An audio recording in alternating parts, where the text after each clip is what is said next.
It's time for Talkin Tauntauns, your Star Wars source at AIPTcomics.com. Hello and welcome back to another episode of Talkin Tauntauns. I am Jim Lahane, and with me as always is Nicole Herview. Hello there. Hello. And with us, returning for another book chat, is Jendia Gammon, who also publishes and who was on the show last time as J. Dawson. Hello. Welcome back. Great to be back. Thank you. We talked last year about this time of Shadow of the Sith. Yes. And we did not plan for the similarities in topics this time, but another dark side chat. Yeah. What does that say about Very us? excited. We have cookies. Yes.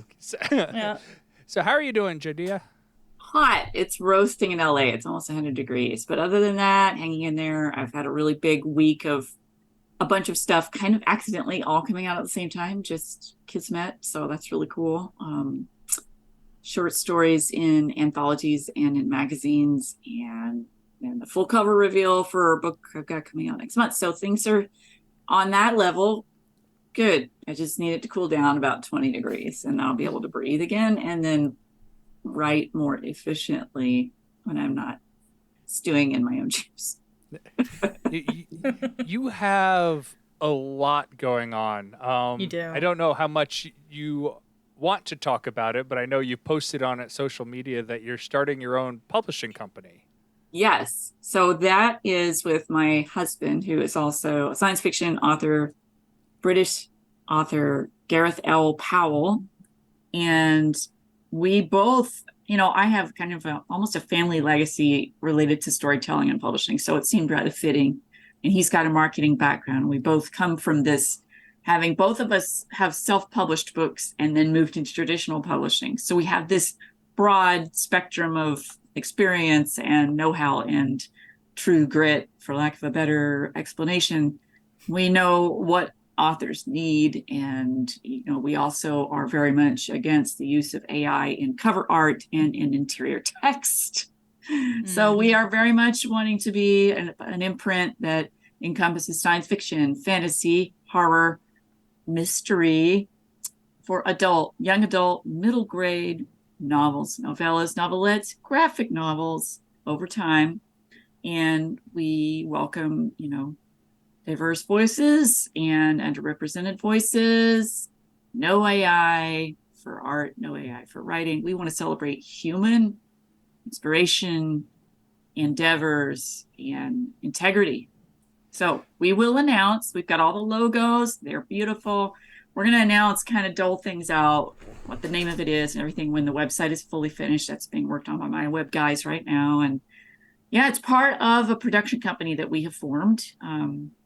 And so that's going to be one piece of it, is the publishing arm. We'll get into the rest another time, but we're going to focus on the book side first. So that's what's going on there. And I know, I assume is still the case, that you are not accepting submissions, or I don't know how you would call it. Don't pitch us. Send us nothing. Pitches. No, nothing. Don't even talk about it. It's like Fight Club. But I do think that people in the Star Wars community are really going to love the name of the imprint. Yeah, because it's capturing science fiction and fantasy. Maybe it's not overtly horror in the image, but we can talk about that later. So yeah, we'll have you back. Don't worry. So yeah, definitely. And by that time, I'll be up to my 87th submission idea. Only 87. You're behind me. No. I just once every few days. Like, here, how about this idea? No. Okay, not accepting ideas yet. No. So, how are you doing, Nicole? I'm good. On the job hunt, so doing great, doing awesome. Yeah, did I mention what the hell was going on in my life like last episode? I don't even know. But about 3 weeks think ago, it was did I? too fresh, and so I think it was. I didn't bring it up. Yeah, about 3 weeks ago, I got very unexpectedly laid off, along with half of the team that I was on and many other people in my organization. So that was a little rough. So I am in between that phase of like taking a damn break and trying to find something else because the market's fun right now.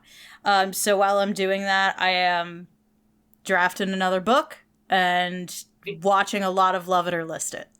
And that's my life. Thank you. It's always fun. I had this idea for a while, and I was like, now's the opportunity. Let's get it out. But also trying not to rush it. You know, that's the fun balance. So that's where I'm at. I'm in limbo in many things, but trying to make the most of it, and also like rest. Because when, as adults, do we get to rest? Like, truly rest? Never. So, exactly. So, I'm, enjoying that I could sit and read this book for, like, 4 hours at a clip if I wanted to. And just, like, enjoy some good Star Wars content. Yes. And it is. Mm-hmm. So, if this suits your fancy, we found a show on HGTV that we really, really liked, my wife and I. Oh, no. Rock the Block. Oh, I know of Rock the Block. Oh, you know Rock the Block? My mom loves it. Yeah. It's my wife and I. We like the competition shows and the home makeover shows, and you put it together, and then you throw in a new kid, and we're done. We're done. Yeah. That's incredible. How are you otherwise, Jim? I'm doing all right. I did literally what you had said. Is I rested. All three of us, my family, went down to visit my mom, and I did not bring any computers with me. Wow. Amazing. I'm clapping. No one can see it. I'm clapping. Golf clap. I did. I literally told both my jobs, no, not doing work. And I'm bringing my computer, and we did almost nothing. We went to, my mom has a pool in her house, and there's 2 pools in the a community, because like an adult community, and so my daughter's goals were to hit all the pools, so we hit all the pools, and then my wife and I got a kayaking tour of the local down by Sarasota. We did a kayaking tour and checked out the wildlife of what was out there. Had cormorants swimming around with us in the water, and then on our way back we met a pair of dolphins who swam around the boat, and even swam under my kayak while I was sitting there. Delightful. It was fun. I loved it. Yeah, other than that, really busy at work. For some reason they keep giving me work. Yeah, I've heard that's a thing that happens. A concept. I told my boss when I got the job, because I'm a basically on-demand employee. I'm not part-time, full-time. I'm on-demand. If they have work for me, they'll give work to me. And I told him, like, generally I like between 10 and 20 hours a week, because I have a lot of things that I also do. I worked 46 hours like last 2 weeks ago. That's a lot. Yeah, and he's like, how's that work-life balance going? And I'm like, a little heavy on the work at the moment. Yeah. I have a problem. I don't say no. Yeah. I have people like that in my life who are very close to me, whom I love dearly, and yeah, I'm the one who I've perfected the no. So I hear you. It's fun. All right, but why don't we go on to our topic of the day? Built 1,000 generations ago to keep these, the original Jedi texts. So today we are going to be talking Inquisitor, Rise of the Red Blade by multiple Star Wars author Delilah S. Dawson. Just came out at the end of July. So fairly new, fairly recent book. And it focuses on one specific Inquisitor I don't remember her full name off the top of my head. Do you guys remember it? It's Iskat, Yeah, and it's an ah. Oh man, you got to be kidding me. Akaris? Akaris. Iskat Akaris? Is it Iskat? I think Yeah. so. Yeah. Yes. Yes. Yeah, who ends up being... Spoiler alert.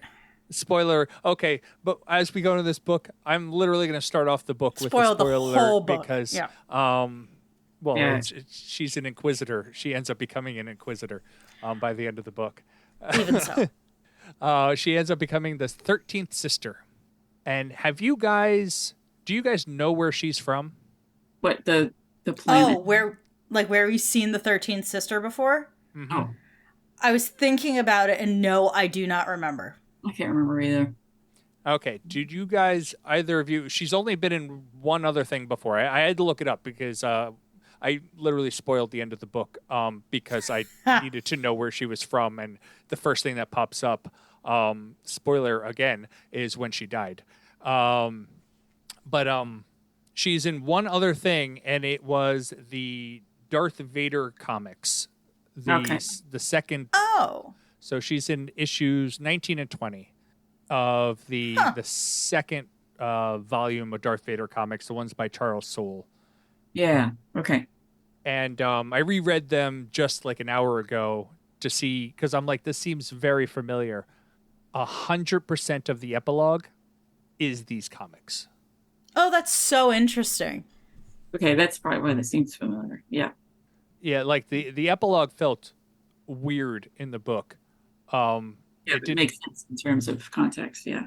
Yes, the epilogue felt weird, but the epilogue was almost dialogue matched to the comics. Yeah. And like action match, like she literally just rewrote the comics. Yeah, it's very visually written. You can tell. Yeah. Yeah. Yeah, it did feel in a very different style. I kind of chalked it up to time and her being in a different mental place, but that makes more sense. Yeah. That adds a lot more context to it.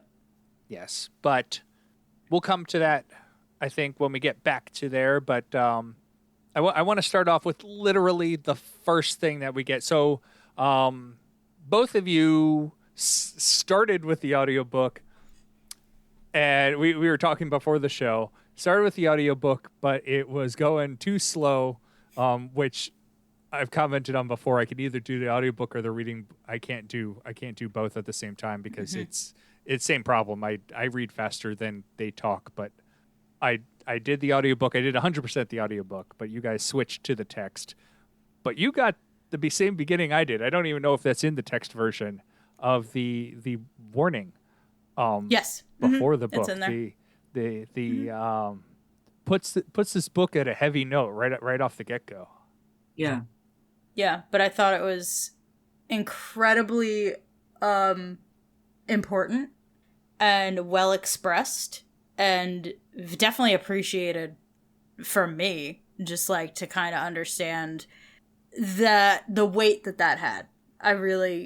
I appreciated how much attention it was given, and not just a line, but a full like page and a half of explanation and attention, which I found very important. Yes. So for those who don't know, it's basically a trigger warning at the beginning of the book that a character in the book takes their own life. And I think the author, Delilah, really did it well. Like she tied it to her own circumstances, and it kind of, I don't want to say set the tone for the book, but kind of like she did it like well. I don't know how to best to say it. It was empathetic. It was, and then the message at the end of the book that she says too is very good. It's kind of like a reminder of like, So yeah. But moving on from that, we are starting off the book. Almost the entirety of the book has nothing to do with Iskat as an Inquisitor. She's a Jedi for almost the entirety of the book during the Clone Wars. So her first assignment Takes place immediately before Geonosis. I was going to say Genesis. I'm like, that's a different planet. Nope. So immediately before Geonosis, when she's, I like the alluding to even past events of her life. Like they kept alluding to the tower falling, or the incident. So, what are your guys' thoughts? Kind of how the story kind of like started. I had a bad feeling about this. Yeah, same. Yeah, I think that there were a lot of red blade flags, that went up throughout. I knew something bad had to have happened to her mother because of the way the Jedi just circled the wagons and shut down any avenue for her to learn the truth. So it had to be bad. It had to be traumatic. And so I knew that was coming, even without like the statement, right? Without the content warning. You could tell it's building to this moment. And it was, Dawson did a terrific job. Narrator did a great job when I was with the audiobook for a decent chunk of it, until I ran out of time. Was beautifully done, great production value, effects and stuff like that. And she really added that emotion to Dawson's text. So that was masterfully done. But it was interesting because, having the message of, we know the whole story with Anakin falling and his disapproval of how the Jedi handled attachment and all this other stuff. And, the argument can obviously be made many times that the Jedi are deeply flawed as a group, and their views are, and it quite literally talks about being in a box, in the book. They're very boxed in. They're very wooden. They're just not willing to compromise. And that leads, of course, to their downfall. So that was nicely covered. You could see the slide happening, in real time almost. Yeah, I definitely agree. I think the writing was on the wall of that ship that her and Sember were on in like chapter 1. Like you could kind of see that this person was not getting any sort of empathy. And I think we've seen a lot of, in the stories we've seen specifically about Vader, we had him with a very empathetic, very loving master, and yet this still happened, right? But what happens if your master seems to not really care about you very much as a human being at all? Not a human being, but a human, like a person, right? And what if you have no idea what your origins are and no one will tell you, like, anything? You have no one. You are isolated, and you're just read platitudes over and over and over again. And then there's death all around you, and it's just the same lines, and it's like, is anyone feeling anything? The feeling of isolation was so obvious so quickly, and I attached myself to Iskat so quick, because I was like, I just want you to feel appreciated at all, like anyone cares about you. And it was such a story that to me mirrored Vader in a lot of ways, but also was like, what if we just had like the opposite circumstances? Because Anakin is very cared for in many ways. Yeah, and he had Shmi, for a while. It was better than nothing, Well, I did catch there. You're right. There's huge parallels between her and Anakin. And I found it interesting that I kind of caught some of them at the very end of the book when she was talking about how she was with a master who didn't want her. Basically, her master was forced to take her because of a promise, which is literally what happened to Anakin and Obi-Wan. Obi-Wan was forced to take Anakin. Like, yes, Obi-Wan was fantastic, but you go back to the beginning, he was forced to take Anakin because of a promise, and it's exactly the same. Yeah. And you wonder, that's a very good point. What does that do to a psyche? Like, Anakin had to have known that Obi-Wan didn't choose him like everybody else gets chosen. Right. That's a very interesting road to go down. the garden is rotten, like Yeah. So it's tragic. Yeah. To feel like you're only taken out of obligation and not you. Right. It's rejection. It's duty, it's not care. There's I don't know. especially when everybody else around you, you were told, is chosen because there's a connection. Yeah. What's wrong Right. with me? Yeah. It's sad. It's tragic. The complete oversight of how that affects a person developing, I don't know. Disturbing. It's a form of negligence that's inexcusable given the tenets that they're supposed to hold. It's unnatural, and yet they talk about being one with the Force and that being natural, but it's unnatural not to have that sense of nurturing. Like they set their own trap, and it's you see people broken by it. It's the whole book. Like Nicole, before you started, you said it was a dark side book, and I said it's not a dark side book. It's like basically the reality of the Jedi, and it's the whole reality of the Jedi is that they're a broken order, and you see it in this book very well. Like, I don't think we've said it yet on air, but like I know you guys said that you liked the book. Like Delilah does absolutely fantastic work setting up where we are and what is the problem, because through the entire book you're rooting for Iskat because Definitely. and she's again like essentially against the Jedi. The Jedi are not in the right in this book, which is a weird standpoint to be at when you think of the Star Wars universe. You always want to back the Jedi, but like they're not the good guys here. No, and very obviously not. It was,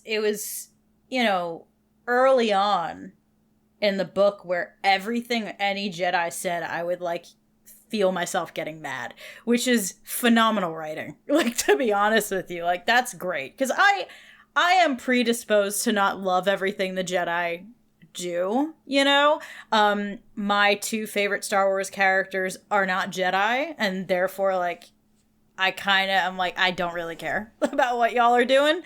But have I ever actually been like, shut up, shut up, just shut up? No, I've never had that reaction. But that's, I was so mad for her. That's really the root of all of it, right? Like, all she wanted was support. And over and over again, they gave her, like, the Jedi code. And I was like, this is infuriating. Like, absolutely frustrating. And it's obvious early on that they're wrong. And she points out very early on that they're supposed to be peacekeepers. And what the heck is this? Which is something we've all said for a while. Like, it's not a new idea, I think, for Star Wars fans, that like this was weird and clearly a sign that the Jedi were losing their way. But wow, like she voiced it early and she was smart, and it was just, yeah. Dawson does a very good job of turning you against the Jedi very quickly, and I think even if you love the Jedi and you're all about it, you're gonna feel a way reading this book because it's so obvious. It's so apparent. It is. And It's tragic. It's hard because, you see this person being broken to bits, from the inside out. and it's not purposely anti-Jedi. It's more of like it doesn't feel like she goes out of her way to be like the Jedi suck. We should hate the Jedi Order. But it puts you in this character's shoes of her perspective. Like, the entire book's from her perspective, and from her perspective, the Jedi are wrong. Yeah, I can imagine having this, this book given to you, and if the instructions are given, it's like, okay, you have to defend the fact that the Jedi do suck, like how are you going to write that? How are you going to get across? You have to still talk about their general goals and the reason they're around and the Force and all this, but you also have to get across that they did some things that were indefensible despite being on the supposed light side of the Force. So here's your assignment, and boy, did she nail it, so yeah, because it makes you think about everything. It's kind of like a turning of the lens, a little different. You see things a little bit differently through it. I found one of the things that they did kind of indefensible because I don't see a reason why they would do it. It makes sense that they did it, but I don't see why. And that's to hide her background. Right. Like, what is the point? Like I said, I can see them doing it, but I don't understand why they would do it, because there is no point to her not knowing her species. Like, yes, I understand, like, but you got at least 2 Jedi there who know where she's from. Yeah, I think that's hard, because like you have to think, well, they're already thinking from go that if she falls one day, it will reveal that where she's from to her enemies and they'll come after them. But I don't think they were thinking that way based on the text, not till much later anyway. So yeah, in the sense of like, what, I don't know. I think it just goes back to maybe they just really didn't want her to connect the dots of what happened to her mother, and they were afraid that if they told her anything, she would connect those dots. She would figure it out, and that's the only reason that makes any sense for what they did, and still is indefensible, to be honest, because she has the right to know what happened to her mother and make life decisions based on that, rather than being kept in the dark, which could have led her down the same path, or not. But in this case, that didn't happen. But yeah. Well, that's when she's in the Jedi Order, Jocasta knew, who is a well-known curmudgeon. It tells her, it's like, stop looking for your past. It doesn't matter. Your family is the Jedi Order. At which point, like, she is of a species that nobody knows anything about. Damn right she should know. Like, it's just medical. Like, literally, like I know, like, she's got 2 hearts, and they didn't know that, right? Yeah, like, adopted kids try to find their birth parents sometimes just for medical background, so they kind of know what, like, is in store for them. Like, nobody, like, literally, this is a life or death that she needs to know her physiology, and that nobody can tell her anything. And they're like, don't worry, Jedi Order is your family. Like, that's not how it works. Yeah, that was deeply upsetting. I do see it as one of those things where you're like, well, she knows this piece of info, like behind the curtain, right? Well, she knows this piece of information. It makes it really, really easier for her to find all these other things. So we need the Jedi to just be like, nope, you can't know anything. But yeah, from their perspective, it has to be that they think the dominoes are just gonna fall, and she's, but then they basically, without her knowing anything about her disposition, about her experience, because I do think there's a parallel here with obviously health, and I think you're right, but I think with mental health as well.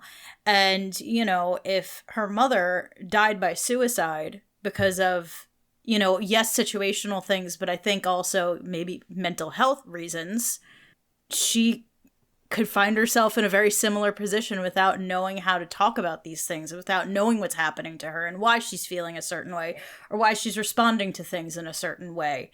Because health is health, right?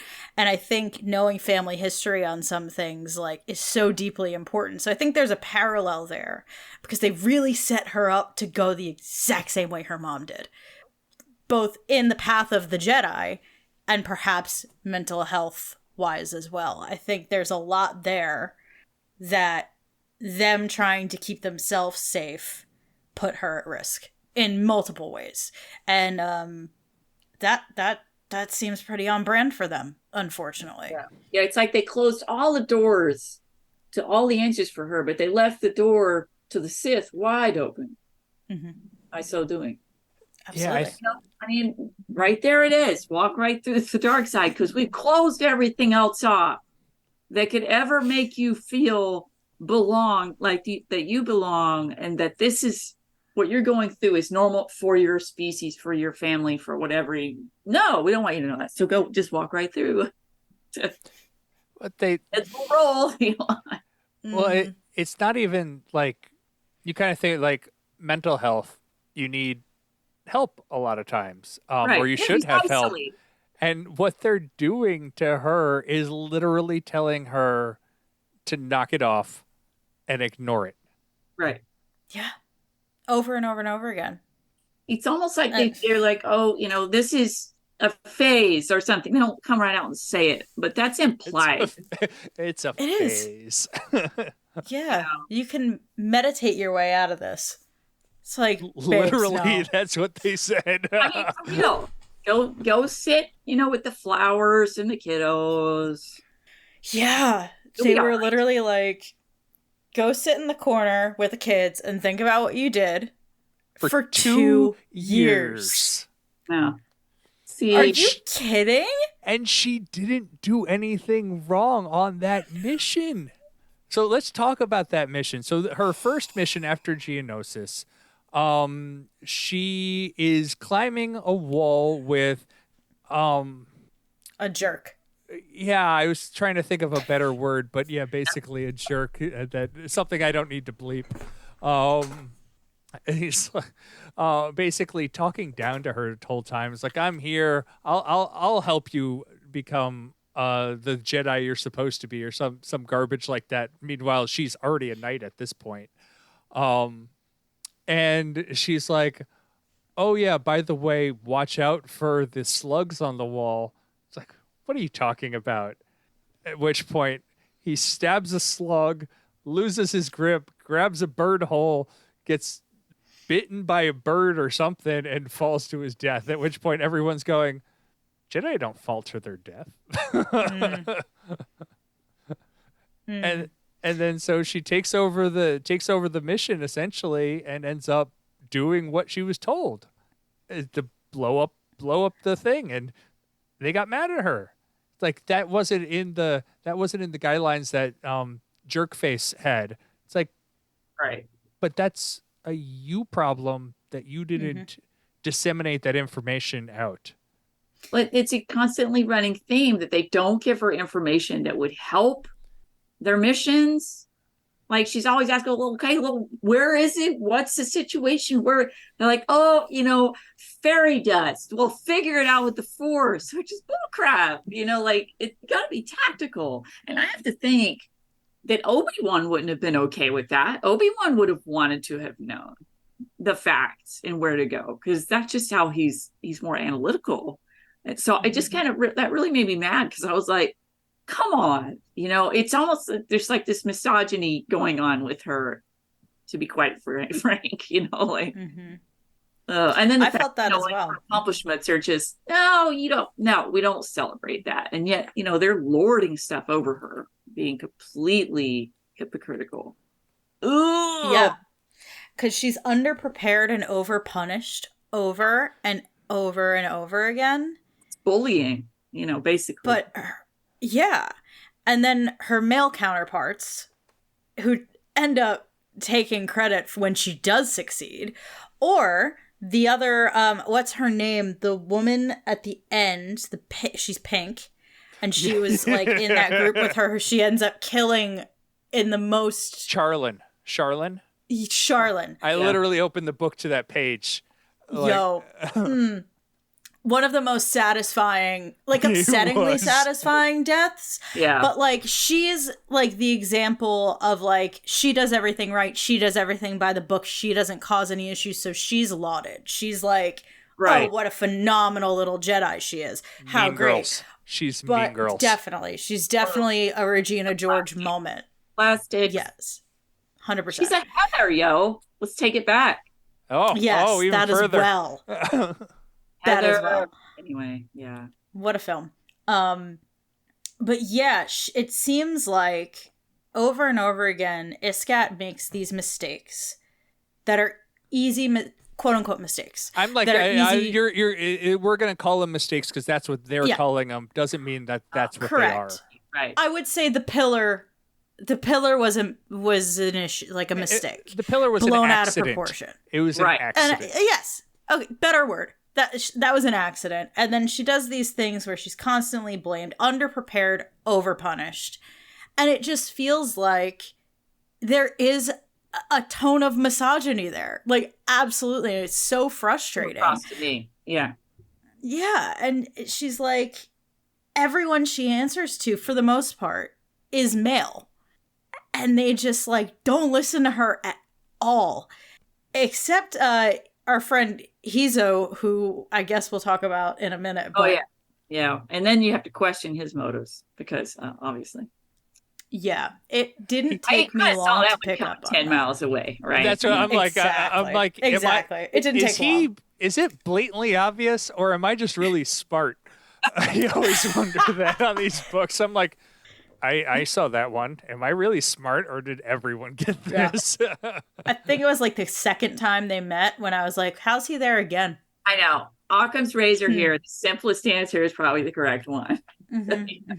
And then there was she said something about hiding who you are in plain sight. And he was like, he chuckles. He's like, I know a little something about that. And I was like, hello? Right. I like his goading towards the, are you gonna stand for that? Like, what are you gonna do about that? If it were me, no. Yeah. But it's not me. Don't look at me. It's not really me. A simple droid mechanic. I wouldn't know anything about this. I will say, when she just ran him through with the saber, I was like, well, I thought we were gonna have a conversation, but all right. Like, that's fine. And like that's another thing that Dawson does really well is every single time Iskat killed anyone, I was like, and good for her. Like, it felt like the end of Midsummer again, where I was like objectively, I'm like, ooh, this has gone very wrong. But like in the moment, I'm like, great. I love to see it, like I'm on her side. And I'm trying to think. That's interesting. Is there a death that she caused that was not satisfying or justified? Like everyone who like she killed, even in the epilogue, she didn't kill anybody in the epilogue. It's because it was just the two Jedi who were giant pains in the ass. The quote unquote bounty hunter, that one made me laugh. I laughed so hard. It's like, what a delight. Join me. No. So quick. She said nothing to him. It was great. There was that middle Jedi, like in the other Jedi who was captured in that facility, that I was like, I don't know who that is, but I also don't really care. I remember. Like, that wasn't overly satisfying, but I also was like, and what? Like, I just did not care. Yeah, at that point, she was a lawnmower. Yeah. Yeah. Yeah. Yep. I like what's his name? Tualan? Tualan, that's it. He was an interesting character throughout the book too. Had me guessing a couple of times. I do appreciate a lot. I didn't catch it. It took me a while to catch it in the audio version, that the narrator gave him a French accent. Yeah. Yeah. That was funny. Yeah. I like that. He's so complex for me. Like, there are so many times where I just wanted to smack him. Like, but tell me, like, though. I was so conflicted because the chemistry was so good. Poppin'. Like, yeah. So yeah, they had things for each other. I actually felt like when he filed his teeth, I was like, okay, he's going to go in a different direction. Mm-hmm. This is not, this is not Foo-Foo Land. He's not going to be the Mr. Straight-Laced Jedi. Yeah. The goth, that was the hardcore. So, when he was brought back in the Inquisitorius, that things got interesting, I think, for him. And for the Inquisitorius as a whole, because then you started to question, because he was basically not really mind wiped, but altered in some variety. And you kind of go like, who in there is themselves and who's not? Yeah, true. Yeah. It made them more interesting through him, I thought. For that reason alone, he's a great character, because now you're like, well, gosh, what's going on with those guys? Yeah, it's interesting. It makes their relationship very complex. Mm-hmm. Because if he's in some way mentally altered, like he's clearly gone through a trauma. Like, my goodness. That he seems to cope with better, seemingly as time goes on? Question mark? But in the very beginning, when she first sees that he's, an Inquisitor, that he's wearing the uniform, like, he is unwell, very obviously unwell. But, like, I could have dealt with an entire romance novel just between, like, that bit and, like, the end, and just, like, the intricacies of that relationship, and, like, him healing a little bit, maybe, because I have questions about the efficacy of their situation if he's very obviously very unwell. I don't know. There's a lot of questions I have for that bit, and there's a lot of blanks to be filled in. But it's fascinating. It was endlessly fascinating, and I can't say it wasn't satisfying as hell to know that she finally, like, got something she wanted, Yeah. And yeah, that he had a couple lines where I was like, all right, okay, sir, like, we'll see how about the seduction or something like that, where I was just like, excuse you. I'm like, just reading this, like, is this a Star Wars book? What's happening? Star Wars After Dark. I was like, all right, I love to see that. After Dark Side. Dark Side.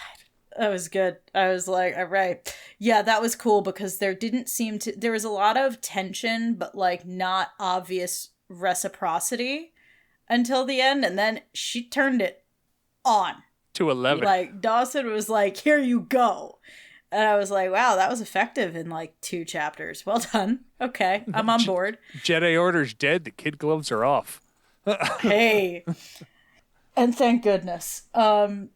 I do want to say I didn't see the Order 66 turn coming when it did. Like, I wasn't ready for it. Yeah, again, it caught us off guard. Mm-hmm. That was a very rapid deterioration.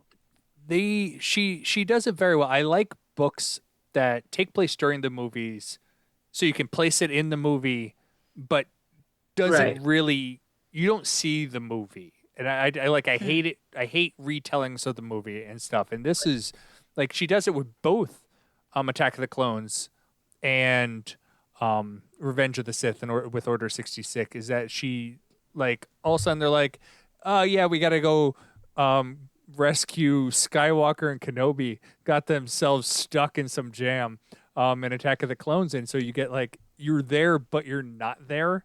And so I thought she did that great. And then again, like, the Order 66, you're right. It was like blindsided, like, because you don't know where you are in the war.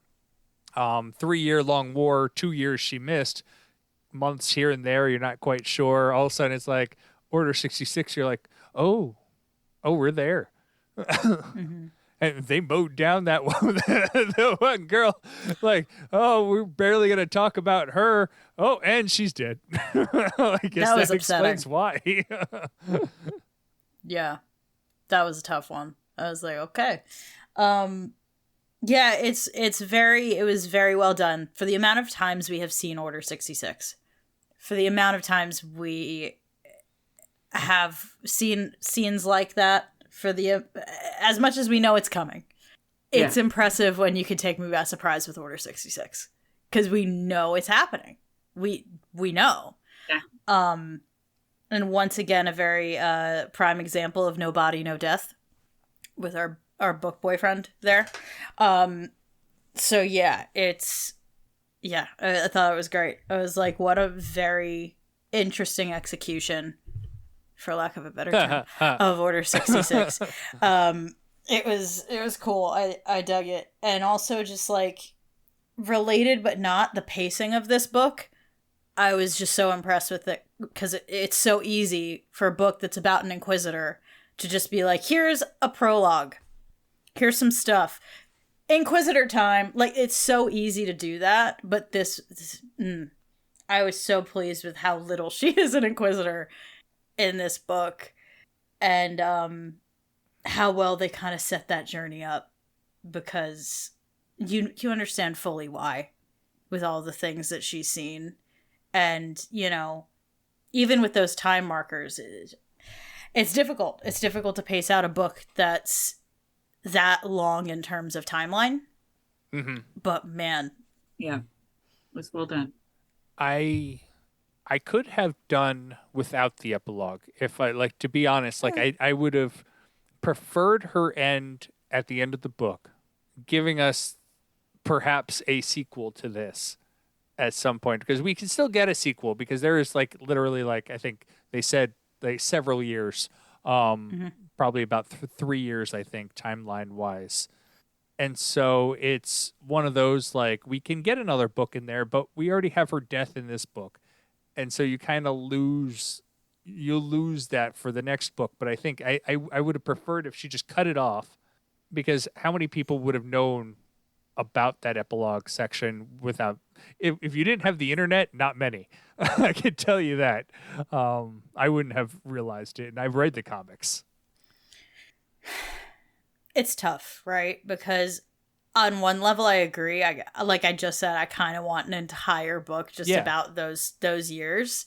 But at the same time, like, it felt right that she died at the end of the story. Like, it just felt like to me, like a full demise, if you will. Like, that was a beautiful telling of her life.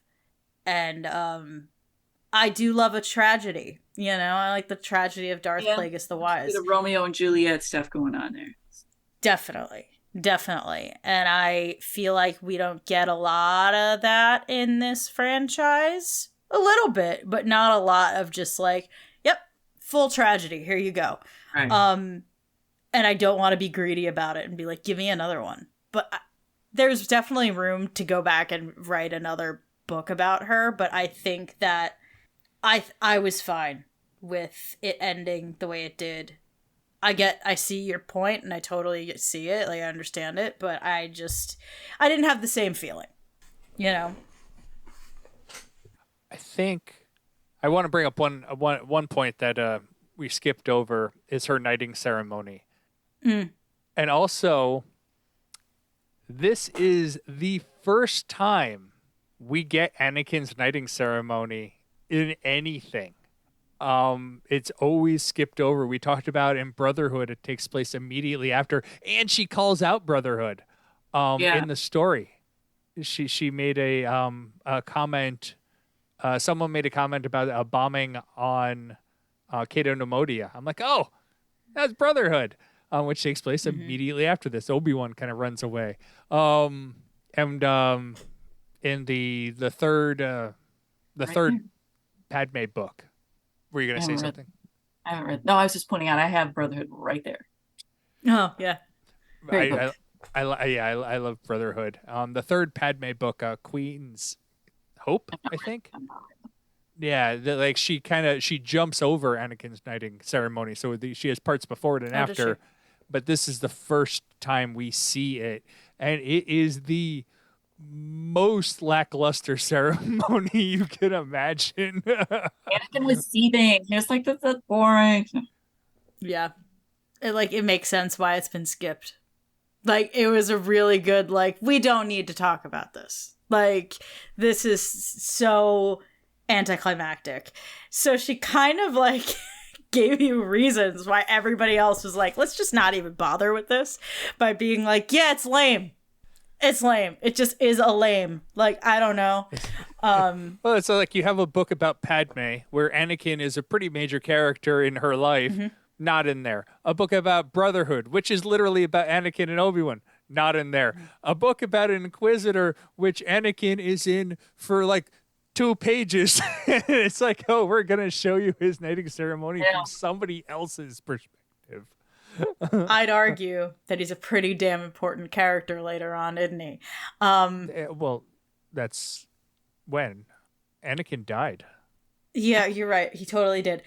I really appreciated that Anakin was mentioned ever and like kind of planted in the beginning of the book, and they never figure it out, right? Which is so realistic that she's never like, oh, that's totally Anakin Skywalker. Right. Never. No. That was notable. Realistic. And I liked that a lot. Also, we got an Ahsoka mention. We did. A little crumb. Love it. I'll take it. That was an interesting one because it sounded like Ahsoka was like, hey, I'd really love to help you. I totally would, but man, I've got to go. But she was nice about it. Yeah. Which is so Ahsoka. Yeah. So Scott didn't have any hard feelings toward her, which I thought was interesting. So yeah, definitely. And I also clocked, I'm sure not everyone did, but most people clocked the Doc Ondar Yes. reference. I was just like, ooh, any time Batu's mentioned, I get like little, like, I get so excited. And that was the other book that I had mentioned when we talked about our top 5 Star Wars books. Black Spire. This Black Spire, also a Delilah S. Dawson joint. So she's like, hey, my other book's over here. And that's what we call branding. But I appreciated that. So, a couple really nice, like, interesting call outs that weren't so heavy handed, but also like, oh, cool. And then we move on, you know? But yeah, the knighting ceremony was fascinating. Just so interesting for me. I think the Anakin Obi-Wan in the knighting ceremony was probably the most obvious. You know these characters, here they are. Mm-hmm. But it fit. It made sense that she, like, if she's going to be a Padawan before, during Attack of the Clones, same Anakin is also a Padawan. We know Anakin gets knighted very quickly after Attack of the Clones. Makes sense if you want her to progress to a Jedi Knight, that they would, and they're going to do the knighting like this. It would make sense that they would be in the ceremony together. And obviously, Obi-Wan's going to be there because Anakin. Mm-hmm. And so it all her references were smooth. They made sense. Mm-hmm. yes. And I liked that. I like it when it fits into the story well. Yeah. Yes, same. So I believe I've hit most of my note, my thoughts. Mm-hmm. Anything else that you guys wanted to bring up? I like that it made us stop and think about failings of the Jedi Order from a different point of view. Mm-hmm. As we talked about on this episode, it definitely, like, it did a good job. Like, she's a phenomenal author. I think of all her books, so I didn't mention them, what they were. I pulled them up here. Phasma was her first one. Black Spire. She wrote the Skywalker Saga, which is more of like I believe a kid's book retelling of the main trilogy. And then this one are all her main full novel-length books. She also had a lot of short stories, but I think this is my favorite of her writing easily. I agree. Yeah. I agree. And Black Spire made it into my top 5 Star Wars books, so you know what that means. There's either something's getting bumped. I don't know. I'd have to look at my top 5 again. But this is probably in the top 5 now. Like, I love this book. I do also want to mention her home planet and how much I loved it and how cool I thought they were. Yeah. And they were really cool. And that was tragic too, because, you know, she felt finally that sense of belonging and knowing that it put them all at risk. And she had to show, that's when she was kind of ultimately a Jedi, is when she removed that attachment. Mm-hmm. Mm-hmm. She's like, okay, and I have to step back and protect them, you know? yeah, she does a lot of selfless things in terms of like sacrificing her own personal happiness, but that I think was the thing that she was like, I have to protect these people I just met, because they show her affection and empathy and love. Everything and she's been missing. It's water in a desert, you know? Mm-hmm. Definitely. And also a matriarchy. Yeah. A matriarchy when she's been living with an undertone or overtone of misogyny. Yeah. And it's a matriarchy. and it shows her love and compassion. There's a lot there that I could talk about for a while, Right. but I'll just leave it at that. She is a tragedy. Yeah. Yeah. Yeah. Sure is. I'm glad, but I'm surprised that they were not killed. Yeah. Because you had the Grand Inquisitor knew exactly where she was going, so it wasn't a secret. And you had that droid, Right. who Sad. was, he was clearly not on her team, and so I'm glad. I would assume since it didn't make it to the book that they weren't killed. Yeah. I think they're fine. Yeah. I think it would have been also in the they're book. stuck there. Yeah. They're of galactically speaking, and speaking from the view of the Empire and or the Republic, they're of little to no consequence, so it's not worth it. It's not a strategic. It would be more just like, oh, because we will kill you. But there's no strategic need to do it. Mm-hmm. Still in all, the risk is there for her, and she's motivated by that risk. So, Well, the other Inquisitors would do it just out of spite. yeah, because they're jerks that way, They are. and crazy. So, Yeah. but yeah, I was glad that didn't happen on screen, and so to speak, and we assume off. So, and throughout the book, like I mentioned before, we're peppered with a lot of mysteries, and we get answers to all those mysteries. And I think the final one is, her mother, who we didn't know was her mother at the beginning. Kind of took a good guess at who this person was, probably. Right. And eventually, yes, it was her mother, and we do get a conclusion to that mystery, and it was one of those like you can kind of see where this is going after you got the forward, Yeah. but you don't want it to go there. It's like I know where this is going, but I don't want it. I don't want it there. Yeah. It's so upsetting. But I guess that's the signs of a good writer is can give you what you're expecting, and you don't want like what you're expecting, and it still comes out good, or not good, but well written, I guess would be the better. Yeah. And especially just in a book where that as well, yes, but it's called Inquisitor: Rise of the Red Blade. You know where we're going, Right. Like we know where she ends up. It's not a spoiler. No, and it's still like.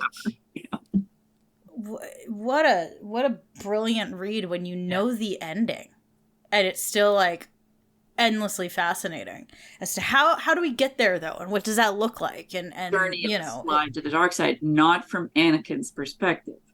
Mm-hmm. Exactly. Yeah. You know what I would want? I want Delilah to give us a same premise, rise of an Inquisitor, but for the Grand Inquisitor. Oh. Ooh. I'd like that as well. Yeah, that would be pretty fascinating. Because here you got a guy who probably wasn't mind wiped. Doesn't seem like he is at all. No, definitely doesn't seem like. And he was a temple guard, but he's like, you wouldn't think of temple guard being this powerful, and he is like way more powerful than any of the other Inquisitors. Right. Mm-hmm. Mm-hmm. Yep, that would. And I just put together that we kind of get a reference, not to him directly, but to the temple guard with the yellow lightsaber.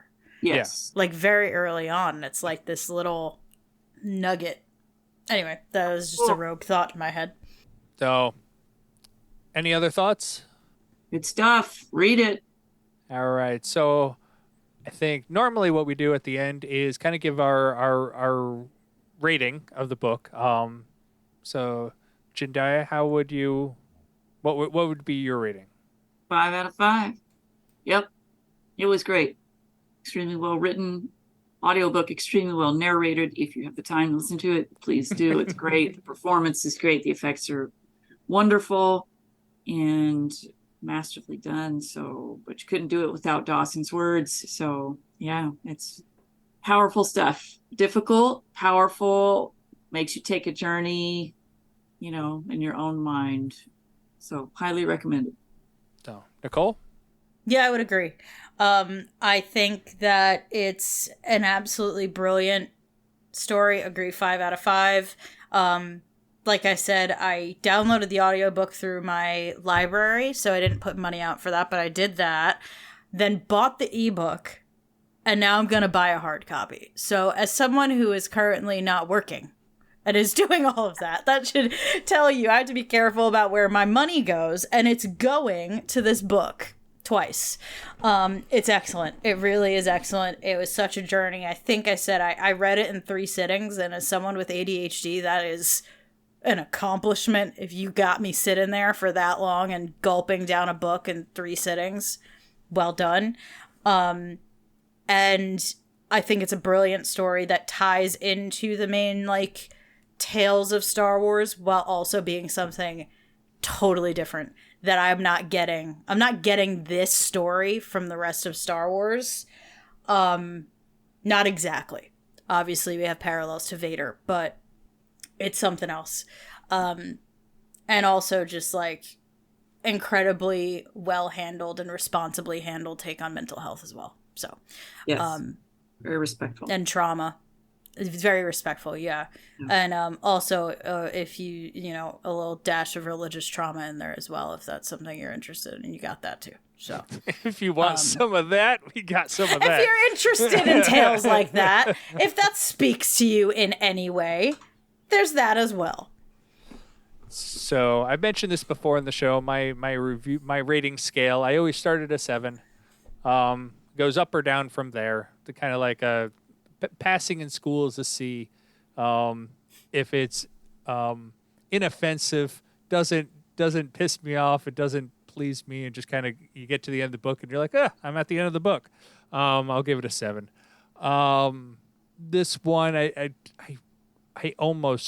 think I've maybe out of Star Wars books I've only given 1 10. But I think especially after our discussion, I think this is a 10. I know. 10 out of 5. So I'm on the same scale as your guys. Yeah, thanks. It was so good. Like I didn't want to stop, but I kept falling asleep because that's what I do at night. But yeah, I wanted to mention I pulled up the narrator because she like you said she was fantastic. Kristen, I'm not sure how to pronounce her last name. I'll give it a try. It's Sieh Sia, maybe. But she was great. I think I didn't like her Darth Vader, but I think that was the only thing that like I'm like, please don't do that again. There's really only one person on this planet that can do, perfectly. Let's face it, nobody else. Yeah. It's just is what it is. It is what it is. But it was, I thought she was fantastic. I loved listening to this book, and you're right. It's Delilah's words and her voice, and both of them like together. I really, really enjoyed the book. I hope it happens again, right? Yeah. I think That team. Mm-hmm. Yep, dynamic duo right there. One of the benefits of this book too is typically I like the longer series, like the High Republic and those where you get multiple books, but also like these one-off books are sometimes easier to jump into. Yes. You don't need to have a point of reference per se. You just exactly, and like to do something like this, you guys didn't need to read 3 other books in order for all of us to be on the same page. Like we a bottle episode of TV. Yeah. Yeah, and so like that helps, but this one tied in with so many other things. Lots of Easter eggs. Yeah, like even though we had a standalone book not tied to anything else, it was tied to so much else that it was it was a good book, it was a fun read, and it was still a rewarding like tie-in to everything. Yes. Yeah. So, all right. I think we can wrap it up there. So do you want to give your contacts and everything on how people can follow you on the World Wide Web? Who wants to go first? Are you wanting me to go first? Yeah. Yeah. Okay, let me bring up my link tree so I make sure I get it right, because there's a period in there that is like, why are you there? Okay. So honestly, the easiest way to follow me everywhere, I'm Jendia Gammon, but I also write as J. Diane Dodson, but you don't really need to know the latter.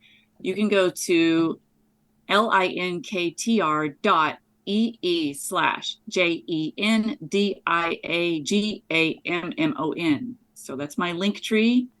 We will put listed that out. in the show notes too. Yeah, and I can add it in the chat, so you can just copy that. So, and it breaks it down. Got my website, agent, my Substack. Please sign up for my Substack because I'm talking about some really awesome stuff there. I'm talking about books, shows, movies, writing process, publishing process, art, and I'm interviewing authors and artists each week to find out their creative rituals for their writing day. And I've got some heavy hitters coming. So you want to sign up for my Substack, trust me.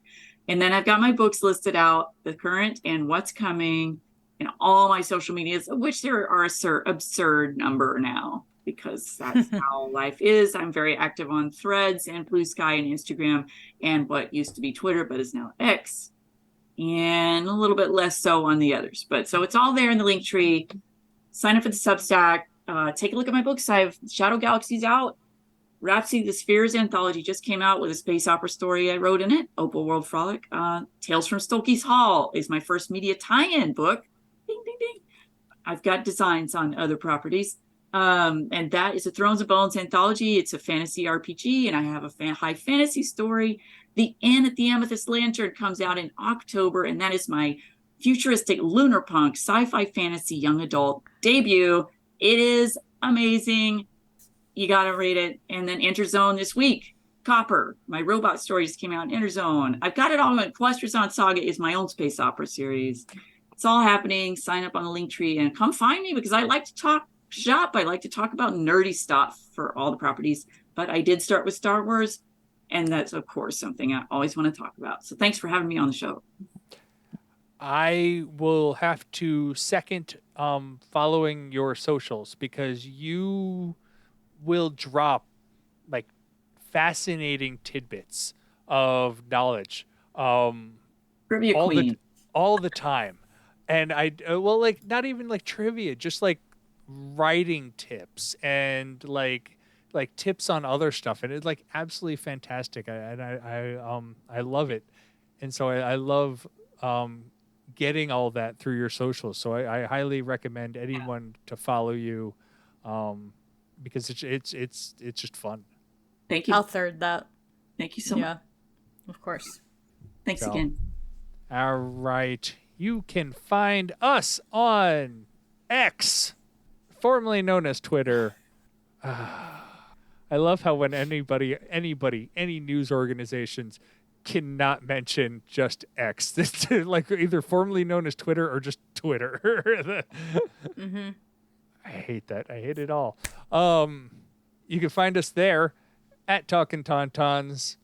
I'm on Blue Sky, still trying to figure it out.